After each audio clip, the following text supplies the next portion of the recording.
Just a second, I need to see something. Oh, yeah. Does everybody see the presentation? Yep. Yes. Okay, good. Yes, okay.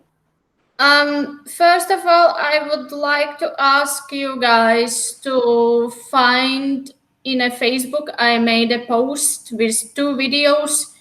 Don't watch them now, just find the link because we will have a time when I will ask to actually like turn on the videos. So just for you to be able to find it.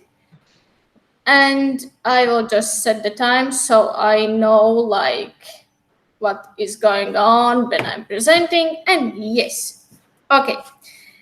So my primary reading was Freud, The Interpretation of Dreams. That big book what Peter told you about, yeah. Yes, it's really big. Sigmund Freud described his dream interpretation as psychological technique by which dreams can be interpreted. And by application of this method, every dream will show itself to be a senseful psychological structure. So what he tries to say by that is that like the dreams, like he made his psychoanalysis also based on dreams. So that was his like one of the big topics. And what he tried to explain was that through dreams we could actually see persons' different sides and their deeper meanings, but we will go back to that later. And his main point through this book was that dreams are coming from our unconscious mind and our repressed memories from childhood, basically. Yeah. So there is a very, very big and very, very difficult and boring text, what I will try to explain to you as much as I will be able to. So I should then expect to find the theoretical value of the study of dreams in its contribution to psychological knowledge and its interpretation and its preparation, for an understanding of neuroses.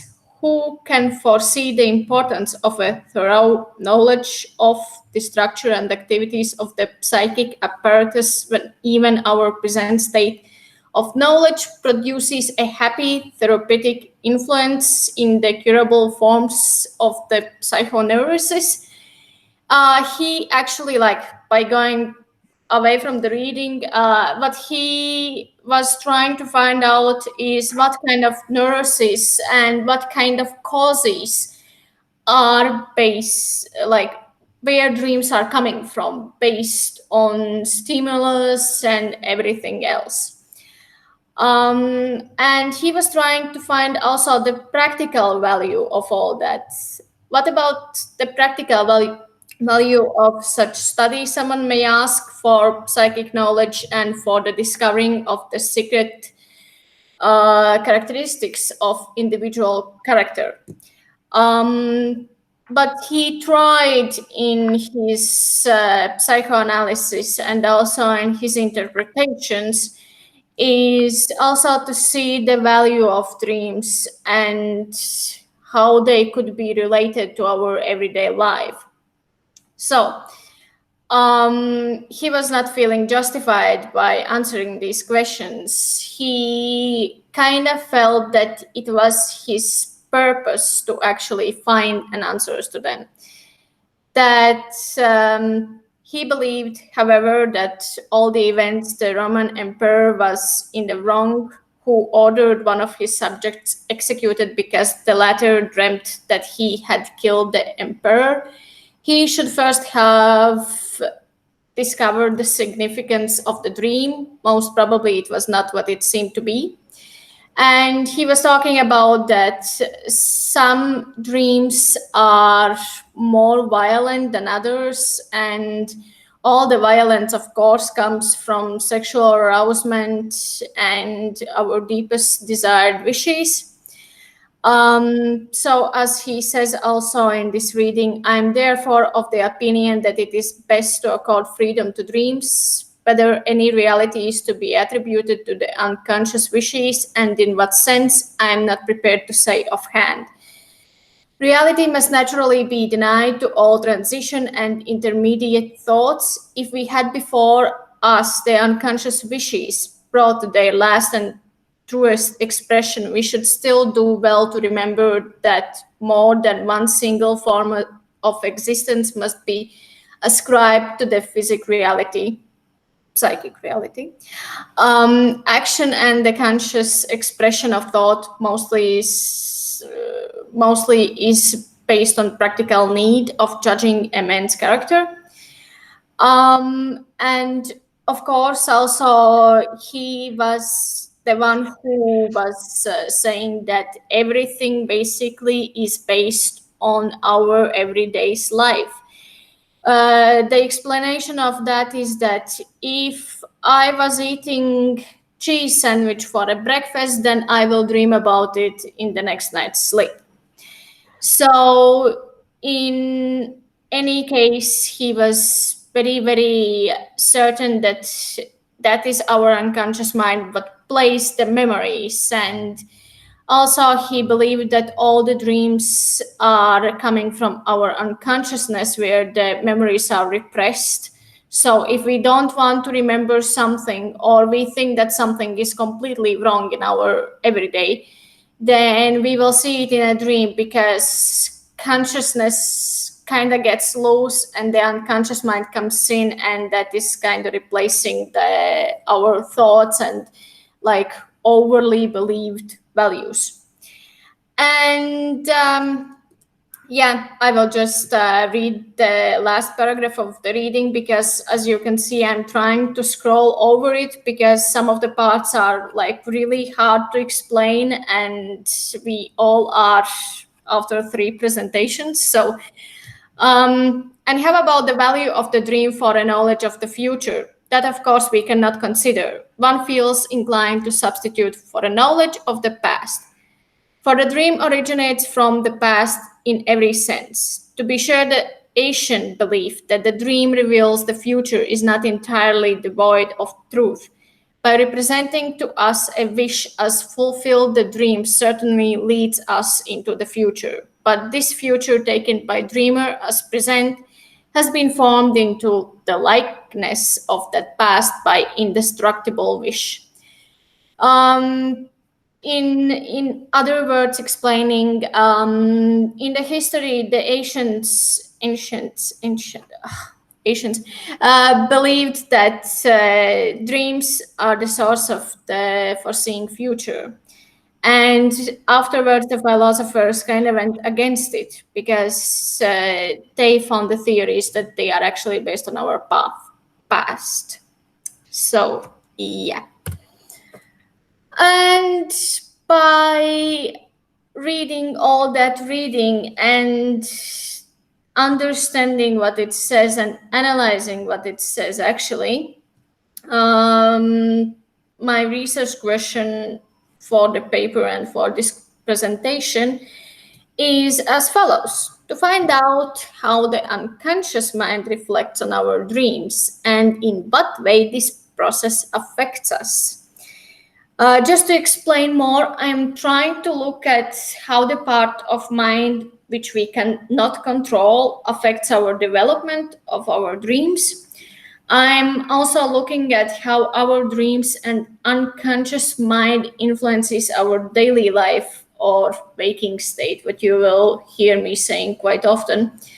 I'm also looking at the issue that when we wake up, we think that like we partly remember the dream, but is it true, or is it just a mind game that our mind tries to play with us? So, and before we are diving deep into Freud and his philosophy on the dreams, we actually need to take a look at where it all started. It all started with Aristotle, the first book in which the dream is treated to be an object of philosophy, is his book with the name Concerning Dreams and Their Interpretation. And he came up with quotes like, "Hope is the dream of a waking man." And for often, when one is asleep, there is something in consciousness which declares that what then presents itself is but a dream. By explaining that very shortly, is that when we see the dream, we think it's the reality. And like, I'm not talking about lucid dreaming, where we can actually feel that we are dreaming and control it. That's a little bit different. But basically, in all our basic dreams, we just think it's reality. We are there, we are now, and that's it. And yeah, his theory was that the dream is demoniacal or maniacal, though not of the godlike nature, but he believed that it indeed contains deep meaning if it is correctly interpreted. He was also aware of some of the characteristics of dream life. He knew that the dream turns slight sensations perceived during sleep into great ones. So, for example, one imagines by dreaming that he walks through the fire and feels hot. If, for example, your feet are up on the sun and they are getting warmed, like in the real life. So, let's say if my feet is in the water while I'm dreaming, I could dream that I'm swimming in the ocean. That was basically his idea.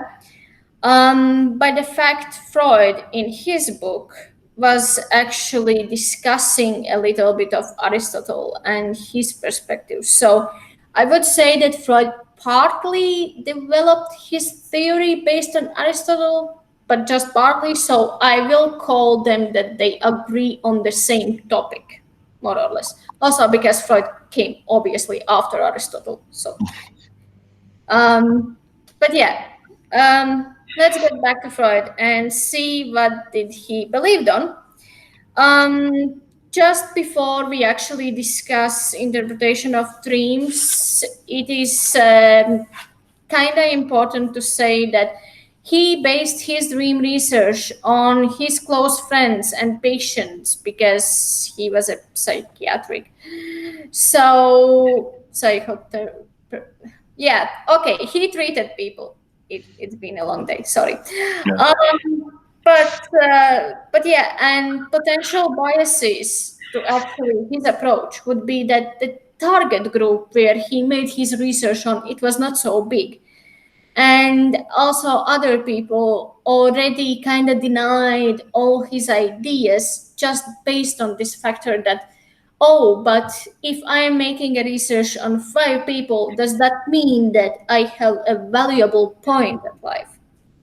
But anyway, um, yeah. So actually, there is like one example. What I'm trying to explain here is that it often happens that the dream content, what we are seeing, it's actually not what we can recognize later when we are waking up.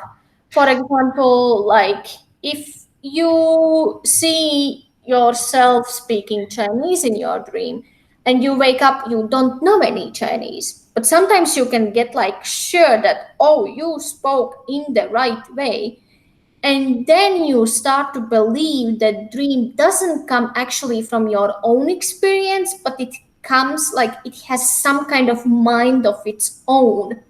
So, like, just to give an example, so you can understand better, we can look at one of Freud's described fellow philosophers. I believe he is called Delboeuf or something. Correct me if I'm completely wrong. He saw in his dream the country yard of his house, and it was covered with snow, and found 2 little lizards, half frozen and buried in the snow. Being a lover of animals, he picked them up in his dream. We are still talking about dream. warmed them up, and put them back into an empty space in the wall next to his house. He also gave them some fern leaves because they are really big fan of those. And in the dream, he actually saw and knew the name, like the Latin name of the fern, what was Asplenium rutamoralis, but doesn't say anything. But the dream then continued. The next thing he saw was two other lizards coming upon the fern leaves. And by turning his eyes to the open field, he actually saw that there are thousands of ferns coming, thousands of lizards coming to the ferns. And he couldn't understand what is happening. And like in his waking state after this dream, he actually knew only few Latin names of the plants. So, to his surprise, he became convinced that a fern of this name really existed, what he dreamt of, and that the correct name was Asplenium rutamuraria, but what is like what dream kind of made slightly different. But okay, the dream occurred in 1862. 16 years later, while he was visiting his friend, philosopher noticed a small album containing dried plants. It was at that time big selling in Switzerland as a souvenir. So he opened it and discovered therein that there was actually like a piece of that fern, and there was his handwriting under it, what actually said the full Latin name what he dreamed on. And at this moment, all the connection kind of became together because accordingly, while on her wedding trip, a sister of that friend who he was visiting in 1860, what was 2 years before Lizard Dream, she had this album with her, and she actually asked the man to actually write the Latin name of the fern in her album. So, and of course, by going even deeper into his memory, he also remembered that there was an edition of a very, very old journal what he used to subscribe, and he found this edition, and there was a picture of lizards. So actually, he kind of linked everything what he saw in the dream to his real life, to his real life experience. But of course, when he woke up from the dream at that moment, he didn't even knew that he knows these things. He figured out the name, the Latin name, 16 years later, what was actually him writing that in the book. So, but yeah, the example of that is actually called dream hypermnesia, what is exceptionally exact or vivid memory, and very, very often it is associated with some mental disorders or hypnosis. And that is like a very common thing that is actually happening with all of us, because, for example, based on his own dreams, Freud explored how largely the discovery of the origin of some of the dream elements depends on the accident. Years before writing the interpretation of dreams, Freud was haunted by a picture of a very simply formed church tower while dreaming, and he could not recognize to see any of those type of buildings before, like that exact tower. And then one day he just randomly found it like as a drawing in the small station where he was used to travel from. So that was his dream, playing this memory all the way along, but he couldn't recognize it because he was not paying attention at the awake state. But still, his unconscious mind kind of wrote down the information about the picture and still showed it to him. Yeah, let's just keep this as simple as we can. Freud describes 4 types of stimuli, but actually controls our sleep and what controls the dream work, what we do. So, first one is external. That's very easy. When we want to sleep, we close the most important sensory path. What is our eyes, right? And we are trying to keep ourselves away from all the other things which could like encounter with us, get us awake. For example, if you go to sleep, you close your eyes, you relax. If there is a bird singing outside, you will just try to ignore it. You will try to ignore everything around if you really want to sleep. Internal, our thoughts, images, what mind creates by being controlled and not, or we could call them hallucinations. Internal, we must remember that almost all our internal organs, when they are in healthy state, hardly reminds us that they are there. Like we can't feel that there are blood circulating through our hands because it's normal. That's what happens. But if there is something wrong, for example, if your leg hurts, then yeah, of course you will feel it. So there is a slight chance, as Freud discovered, that your brain, when some of the body parts are in pain, can create some kind of answer reaction what can actually appear in your dream.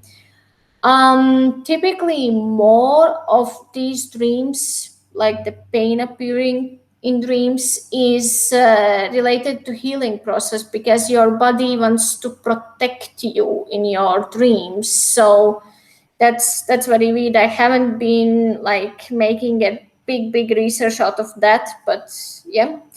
And purely physical sources is that men, for example, dream of what they are doing in the daytime. Although we have also heard of the theory that dreams are taking us away from the experiences what we are having in our daily lives and routine.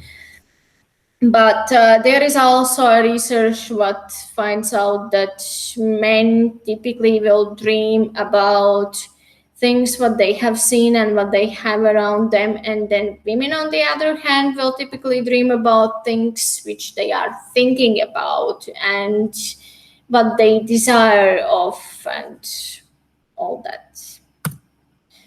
Yeah, and of course dream sources. It can be recent and significant experience. It can be several recent experiences which are united in the whole, what is like one dream in the end. It can be represented as one or more experiences, but they can be in different dreams. So that's like when we are, for example, seeing 3-4 dreams in one night. And it can be subjective, significant experience, but is like, for example, you brushing your teeth. It's completely regular and you do it every day. And if you see it in a dream, that's okay because that's part of your everyday life. So, and now, by looking at what causes the dreams, we should also look at what happens after dreaming process is done. We are sure that dreams are being forgotten after waking up. That's what I think. That's not incorrect. But actually, there is a possibility that there is a recollection in all this. You can actually try and train yourself to remember the dreams after the moment when you wake up.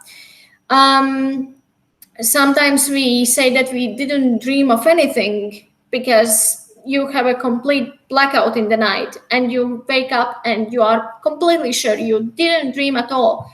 But the question is, didn't you? Maybe actually the dream vanished completely out of your brain. Maybe you can't even remember 1% of it.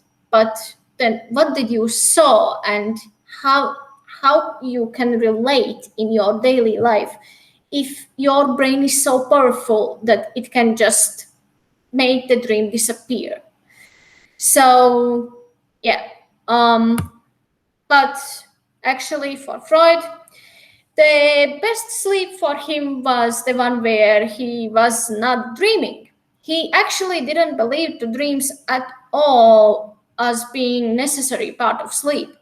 He believed that the dreams functioned as guardians of the sleep. To explore his interpretation of dreams, there is a need to understand that for him, a waking life was full of excitement, emotions, wishes, desires, and all the spectrum what you can actually consciously handle, but some of the things you will still keep in your unconscious mind.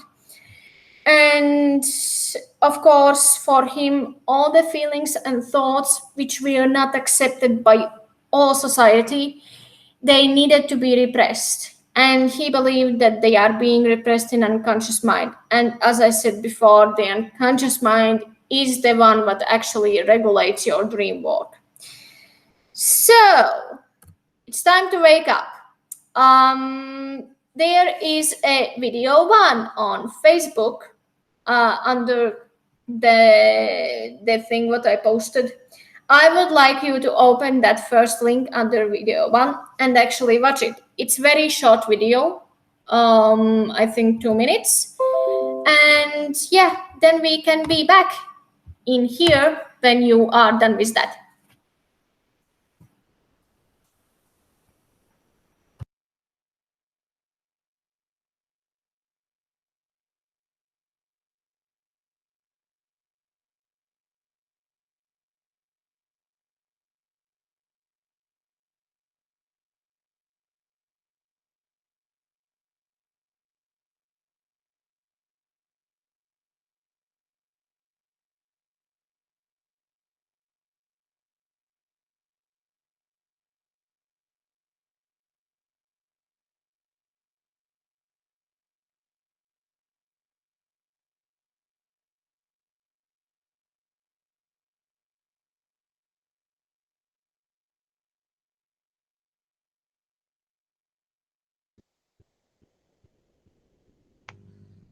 Agnese, it's in the Facebook in this workplace, right? Yes, it's in the workplace readings. I posted it. There are 2 links. All right, I'll try.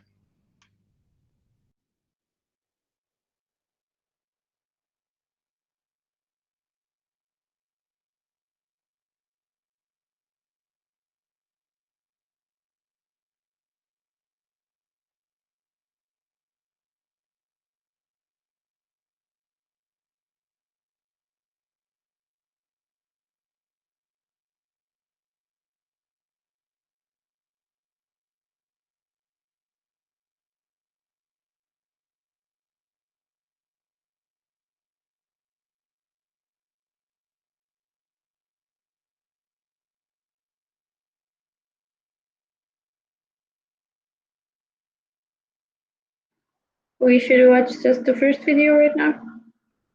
Yes, it's the first video. Okay, I'm done. And now you're probably going to ask us, what is our best dream we've ever had?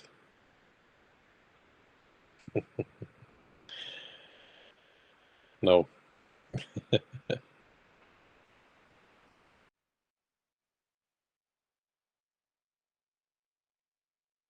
I don't know what's wrong with me. I can't find it. But anyway, let's just go on.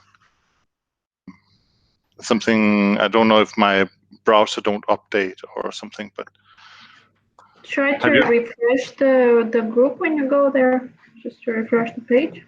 Yeah, try it. It is here. Yeah. Yes, got it. It's just 1:35. The past 30 seconds is just BS. Yeah.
Are we ready?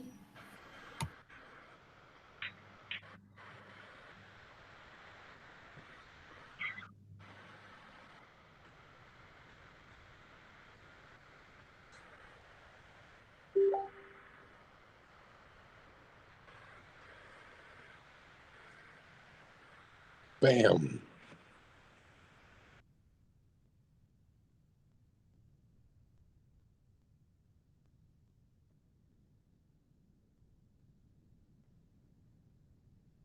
Agnes, your microphone is off.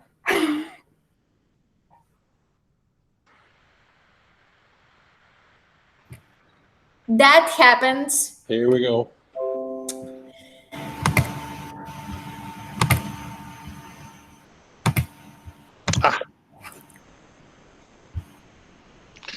All right. I'm good. So, because Freud and Jung was actually like working together at some point, I wanted to actually have a look at what they both believed in and what was the difference. Because as we know also from the previous presentations, they actually worked together at some point, and then Jung went away because he was like not really agreeing on Freud with everything what Freud believed in. But also about when we talk about dream interpretation, they actually had one of the biggest philosophical discussions in this topic. So I thought it would be interesting to mention that. First of all, they both agreed on one thing. There is conscious and unconscious mind. And in unconscious mind, there are repressed memories. Freud believed that unconscious part is just a storage shell of mind containing all the psychological instincts, but we can bring out in daily life. It also contained wish fulfillments and deepest desires. Jung, in the same time, believed that not only the unconscious mind is a storage area of instincts, but also our personal unconscious repressed memories, and that we also have access to the collective unconscious, what is collection of things repressed by our society and humanity. For example, if Freud was the one who believed that this is the sexual instinct place, like that unconscious mind, then Jung, in the same time, he would say that yes, it is, but it is also a place where you can find, for example, the fact that let's just play stupid. You can't have sex with animals because that is like what the society says that is wrong. Like everybody says that. So there you can also find these weird kind of things. Freud believed that dreams are a collection of our repressed sexual desires, which are not acceptable by society, as I said about animals. Therefore, the dreams open the door for experiencing all the desires, despite what anyone thinks. That means that when we dream, all these desires, what we feel in the daily life and can't really bring out and do physically, we see in the dream. That is like our resort where we can relax. Jung, in the same time, believed that dream is tailored by repressed memories, which you count as not being yourself in. He did not exclude the possibility that it all comes from childhood, but he also took into account that repression could come from any point at life, where ego doesn't want to let particular experiences to be a part of it. So it becomes repressed, becomes our shadow. For example, if let's say I am very, very introvert, let's just say it like that, and like being, I don't know, jumping off the bridge is not really what I do because it's not anyway near my personality. then that's going to be my repressed memory in this point, just for an explanation. Freud believed that dream symbols comes from our daily life and only personal experiences. Basically, that it was the things you were thinking about and talking about in the day before. He was completely sure that dreams are based on our psychological state and nothing more. Jung thought that it is a mixture of individual meanings picked up from daily life, and those images can be also appearing in a certain person if a certain person was not experiencing that thing before. He thought that dreams are here to integrate and that they don't need to be coming obviously from our daily life. And in the end, Freud didn't believe parapsychology and took a hard standpoint on dreaming, like scientific facts, direction, everything was certain. Where Jung believed that dreams are somewhere in between the life we are living now and the other world, what we don't have access to in our awake state. And he was more, we could say, more about thinking world and so on. So, and Jung was the one who said that we must never forget in dream analysis that we move on a very, very dangerous ground where nothing is certain but uncertainty. As he said, a suitable warning for the dream interpreter would be do anything you like, only don't try to understand. And no one doubts the importance of conscious experience. Why then we should question the importance of unconscious happenings. He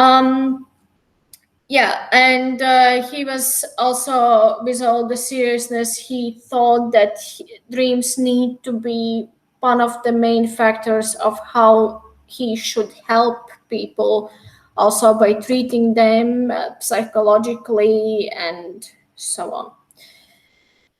There is also another opinion. Descartes described the phenomenon of dreaming and how it is as a key evidence for everything, basically. He actually figured out a question, but was, let's just say, costing a lot of sleepless nights for other philosophers who came actually after him. Because he was the one who actually asked, how can I know that I am not now dreaming? And this was the question with what I wanted to actually go as first, because when I read this question, I was like, but wait a second.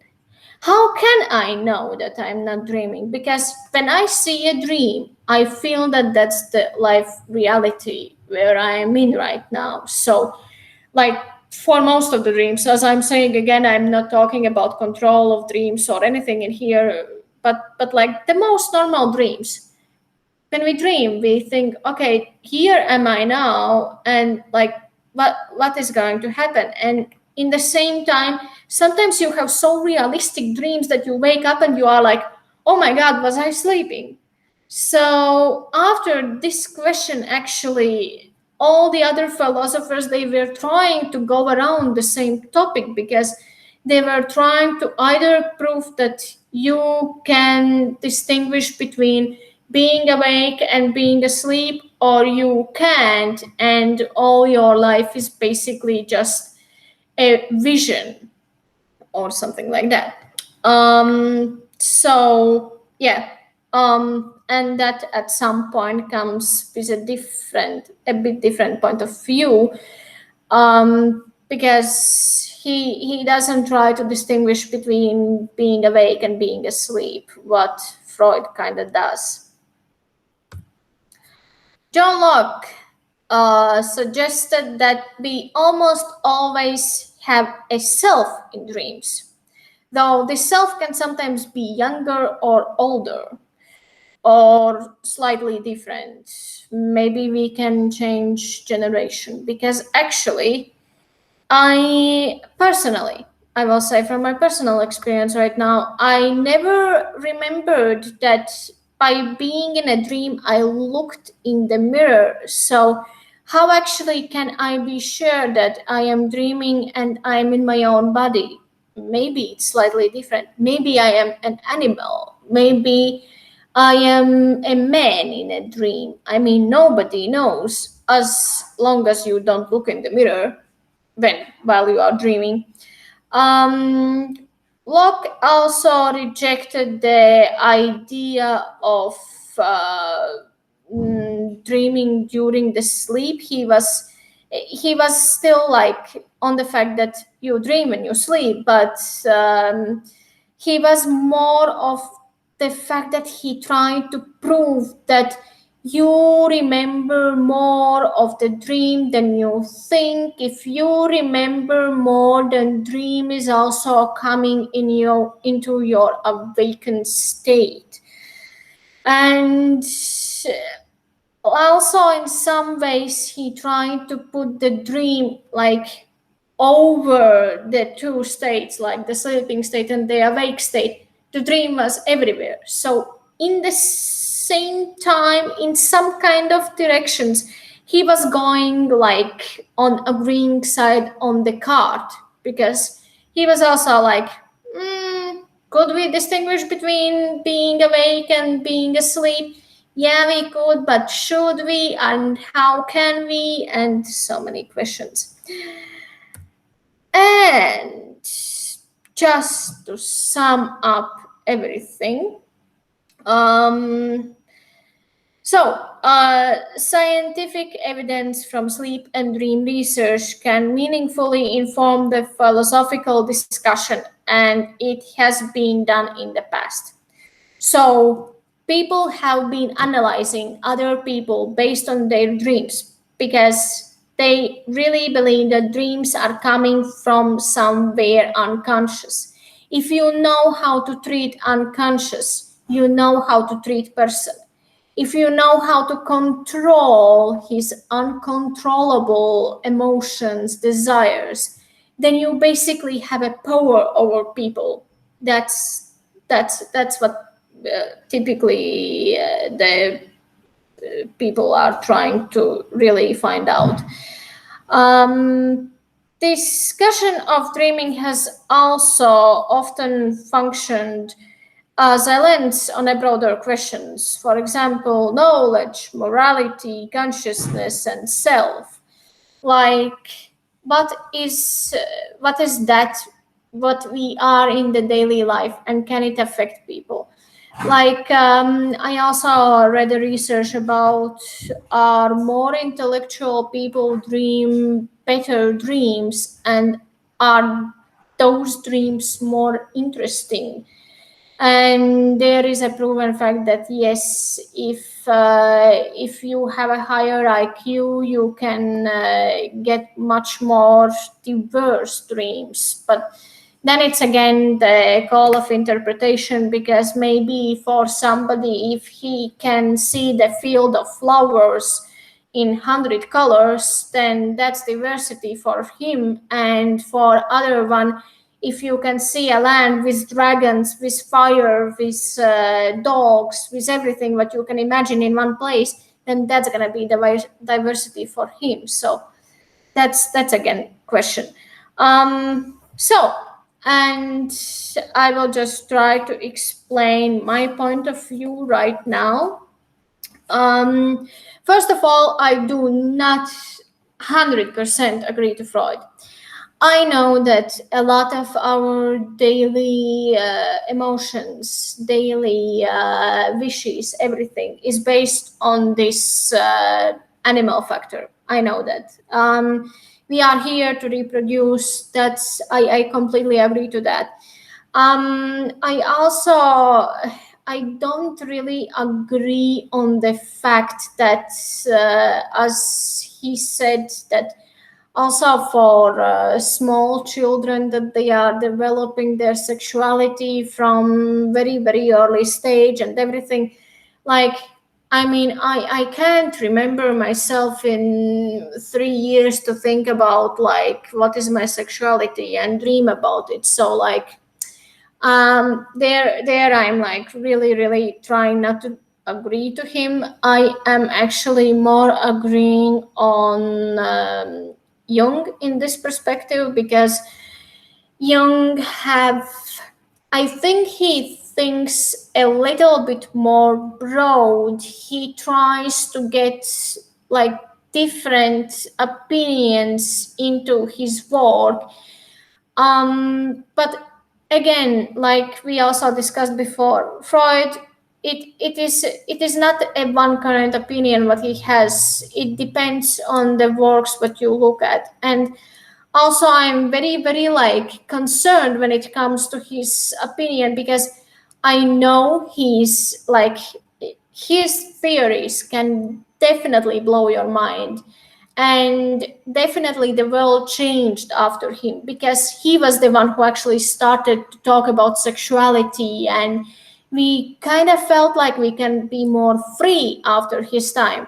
But still, for example, by the meaning that in the start he distinguished between unconscious and conscious, and believed more to unconscious. Then afterwards it became that we have a death instinct, and that we kind of desire to die in some point. And then that came the personality theories. And like I feel like he tried to jump on so many things with his opinion, and maybe his like narrow research study perspective, at least in the dreams. Because as many more works you are reading about his dream interpretation, as many more other philosophers and psychologists, they say, oh, but he only made a research on that and that group of people. Oh, but that was just like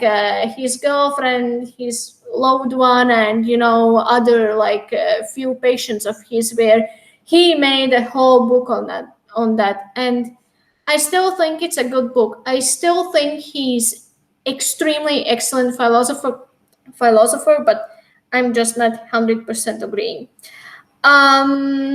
But yes, I actually wanted to go with the card in the start, and his question about how do we know that we are not dreaming right now. But then I thought I will go in such a deep psychological meaning and philosophy that I will not get my way out of it at any point. It is the same as with dreams right now, because it's really, really hard to explain everything to you guys in such a way that you understand, and also I understand what I'm saying to you. But yeah, and this research I started to actually make because I always had a question: why do I dream what I dream? Why do I see those things? What sense does it make?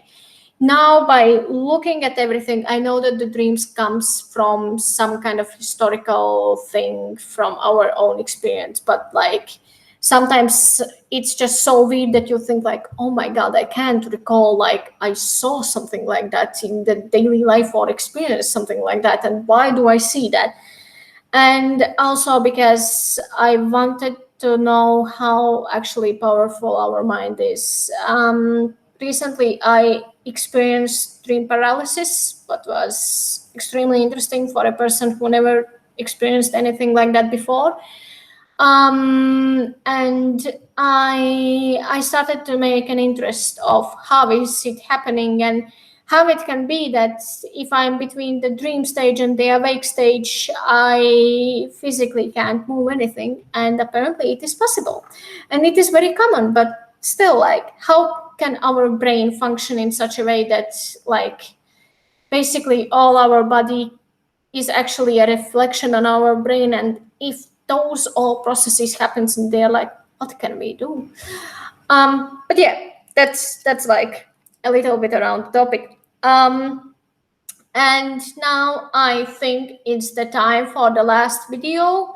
That is the video number 2. I will just maybe go on Facebook and try to put the link up in here also for you, Peter, because I can see that, yeah, or somebody else already did that. Thank you. And yeah, Then you watch the video. That is also a very short video of 2 minutes, and then we are meeting back here again, and then we can make a discussion.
I just realized I saw this video already like a few years ago. Interesting. So we all are back, right? Yes. Okay. Do you have any questions?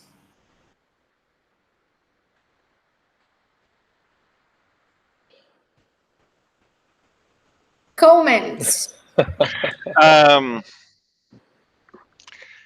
This thing about forgetting. I had made a note here that it's true. There's been a lot of research recently in that, especially forgetting dreams, but also in terms of memory. And it is suggested by these, brainwave guys, that it is the same centers in the brain that is responsible for memory, that is responsible for dreaming. So that memory is actually a dreaming-ish creational process. Do you have any comments on that? Whether that sort of affects your view on Freud or Jung, or what do you think? Well, it does, because I also have it written down somewhere, not really near my hand, but I also made that research of memory because we talked about it before. So yes, I agree, and I have also been seeing that like the same brain processes what helps us. For example, if we lose our memory, then there are some parts of brain which are still working, which contain some memories. So they come back because we don't forget like the things what we do every day, and also those the same parts are responsible for the dreaming. So yeah, how it affects my opinion on Freud. mm, I would have to say that kind of like a little bit agrees on him, because he was the one who actually took all that scientific perspective. So yes.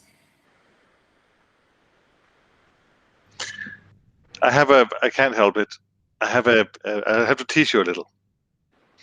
It's because you bring on Descartes.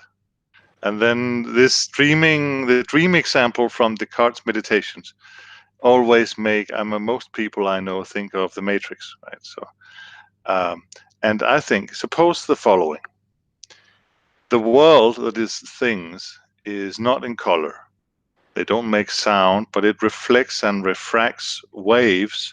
Then when they meet our perception apparatus, it creates input that makes us create in our minds this experience. Now, this creation is done by the same centers that actually create dreams and memories.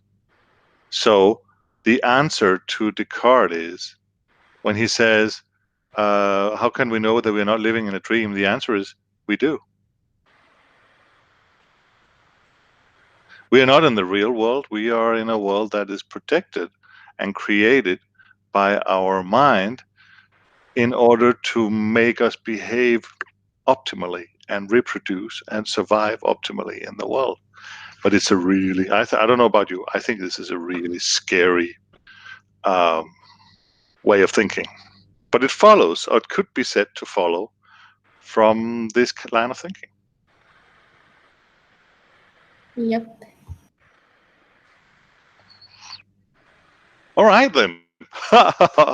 Well, okay, don't pay attention to me because I'm not really here. I'm just a protection of your inner mind. That's all. So don't worry. This is just making this whole thing to get even more scary, you know, like, well, we're not here. This is just what we think, you know, just like the same examples. The table is not here. You just imagine it. It's true.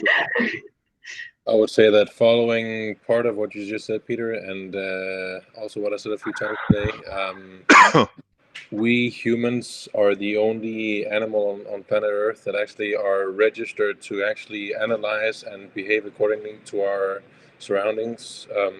We're the only animal to have advanced communication forms with audio interaction with each other in the way that we do. We are the only we're the only animal to live in like advanced houses and actually spend our whole lives working and like analyzing, and like deer, as I said earlier, deer or frogs or I don't know, birds don't do that. And of course that's why we have created the world within where we live in.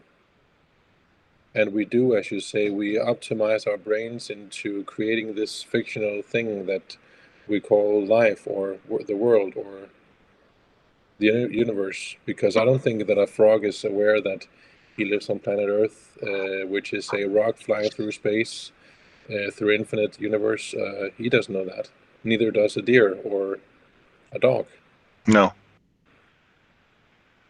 And I think it's really interesting that all of this is intertwined. As I said, Agnes's thoughts about dreams are related to my subject about language, because when we dream, we also sometimes talk, and when we talk to ourselves in our mind, that can be sort of a dream, and that's all intertwined with the Freud and the sexuality, and it all goes together.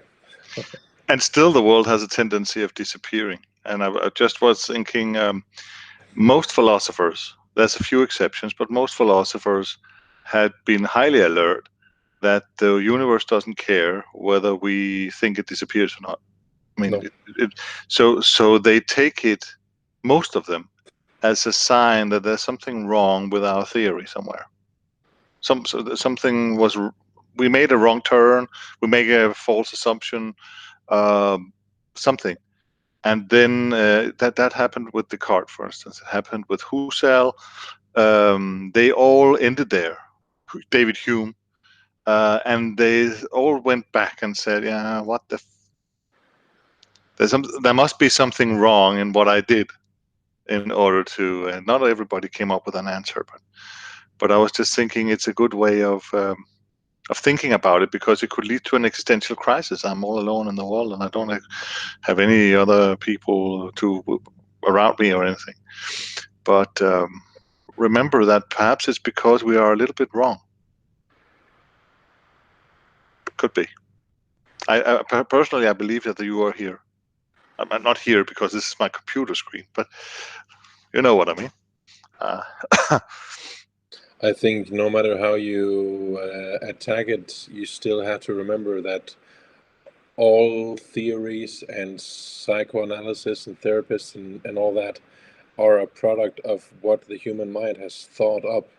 It's not a result that you have looked up in any book. Everything is something that the human mind has made up.